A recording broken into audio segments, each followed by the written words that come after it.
Tech perguntou qual a idade oficial do Leon. O Leon, ele tinha 21 no Resident Evil 2, 27 no Resident Evil 4 e 36 no Resident Evil 6.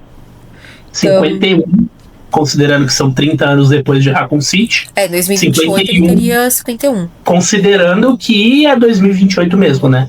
Que a gente ainda não sabe. Eles falam cerca de, né? Então. Mas pode ser também que a gente tenha 2 momentos distintos. Atenção para a fala de Nakanishi, falando sobre Revelations. Revelations faz isso, e faz isso muito bem. Essa coisa de brincar com a temporalidade, com os cenários das coisas, você achar que você tá num lugar e você tá no outro lugar. Exato. Você achar que você tá hoje e é amanhã, e o amanhã, na verdade, é ontem. Exatamente. E o Nakanishi tá cheio, como falando, o Nakanishi tá cheio de historinha.